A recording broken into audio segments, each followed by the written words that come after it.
ခင်ဗျာလောကမှာအရေးချင်းရှိတိုင်းအောင်မြင်တာမဟုတ်ဘူးအသိဉာဏ်ရှိတိုင်းလည်းအောင်မြင်တာမဟုတ်ဘူးကျွမ်းကျင်မှုရှိတိုင်းလည်းအောင်မြင်တာမဟုတ်ဘူးပါဝါရှိမှအောင်မြင်တာဖြစ်တယ်အဲ့တော့တချို့ကျွမ်းကျင်မှုရှိတယ်ပါဝါမရှိရင်အောင်မြင်တဲ့လောက်မအောင်မြင်ဘူးအသိဉာဏ်မြင့်တယ်အရေးချင်းရှိတယ်ပါဝါမရှိရင်အောင်မြင်တဲ့လောက်အောင်မြင်တာမဟုတ်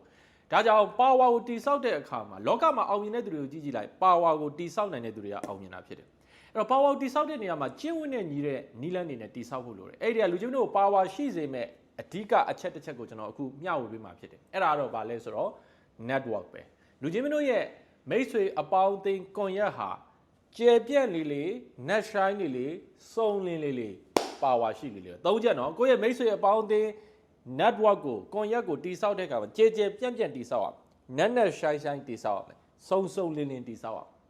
အဲ့စဉ်းစားကြည့်လိုက်ကိုကမိတ်ဆွေအပေါင်းအသင်းကိုရဲ့ကျေပြန့်တယ်လို့ပြောရင်ကိုသတင်းချက်လက်တစ်ခုသိချင်ရင်အလွယ်တကူသိနိုင်တယ်ကိုအလုပ်တစ်ခုလုပ်ချင်တယ်အလွယ်တကူလုပ်လို့ရတာဖြစ်တယ်ဒါကြောင့်ခုနကျွန်တော်ပြောခဲ့တဲ့မိတ်ဆွေအပေါင်းအသင်းကိုရဲ့ကိုကျေပြန့် net shine စုံလင်းအောင်တိဆောက်နိုင်တဲ့သူတွေကလောကမှာပါဝါမြင့်မားကြတာဖြစ်တယ်အဲ့တော့ပါဝါမြင့်မားပြီးအောင်မြင်နေတဲ့သူတိုင်းကိုကြည့်ကြည့်လိုက်သူတို့မှာအဲ့ဒီမိတ်ဆွေကွန်ရက်အကြီးရှိတယ်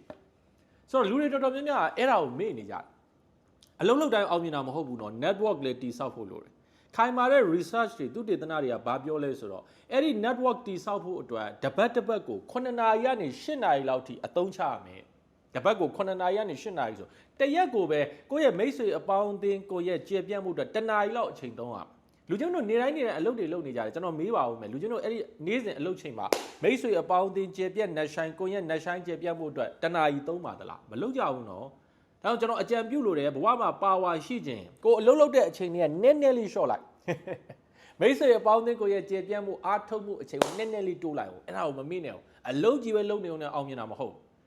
အဲ့တော့အပေါင်းအသင်းများခြင်းနဲ့မိတ်ဆွေအပေါင်းအသင်းကိုရဲ့ကျေပြန့်ခြင်းနဲ့ထိုင်ပြီး